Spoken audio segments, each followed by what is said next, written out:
in London going to Hong Kong.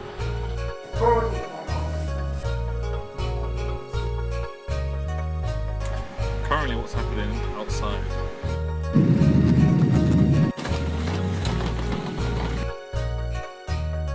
Okay, I just landed in Hong Kong and a guy in a mask came up to me and clicked at my head.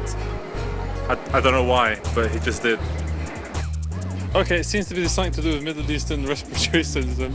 So I've been Arab profiled at the airport already. So as I walked down the Hollywood Road, I was going to Apalaskar Road, or aka known as Cat Street.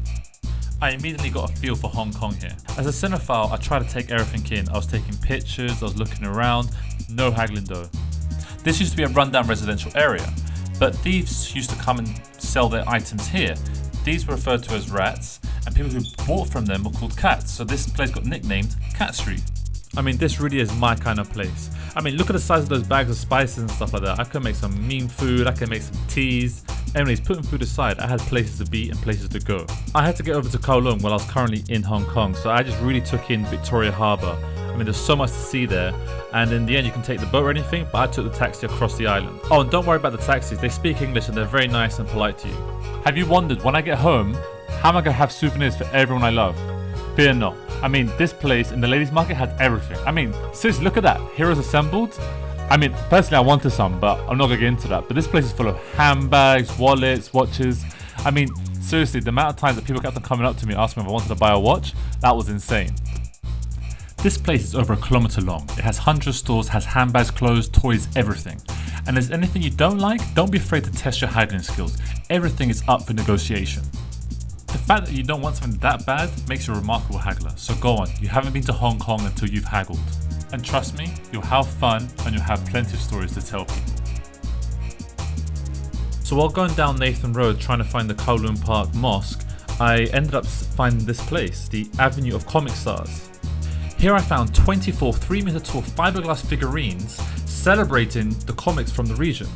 Hong Kong is the third largest comic exporter in the region after Japan and the USA. Some of the characters are contemporary and others go date back as far as 1962. And to be honest with you, I don't actually know any of them, but the exhibition has served its purpose and I now want to find out more.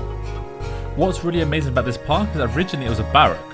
Whitfields Barrack was actually built to house all the British Indian garrisons, and even in the corner of this park you'll even find the first mosque designated for all these worshippers. And in the 1970s there was a mass conversion to turn into a huge park.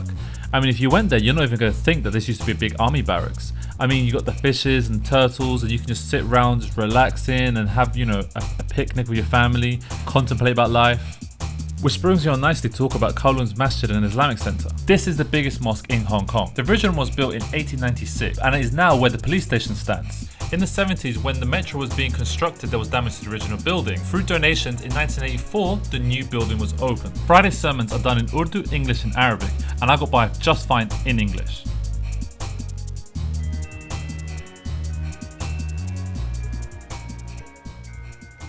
The mosque is found on Nathan Road, one of the very first roads to be built in Kowloon, which in fact is where Bruce Lee used to live in his childhood. Turning right out the mosque and heading south, I was going back to the Victoria Harbour. In fact, there's actually a variety of food, from Western places like McDonald's to even Turkish places offering halal food. As tempting as it was to stop at all these various places, I had one goal in mind: to follow where Nathan Road begins and find the Peninsula Hotel, which fortunately is only an 8-minute walk away. This grand hotel opened in 1928 with elegant rooms, European and Chinese dining with a post-colonial twist. Restaurants, fashion arcades, the most exclusive brands, and its notable large fleet of Rolls Royces painted with the distinctive Peninsula green.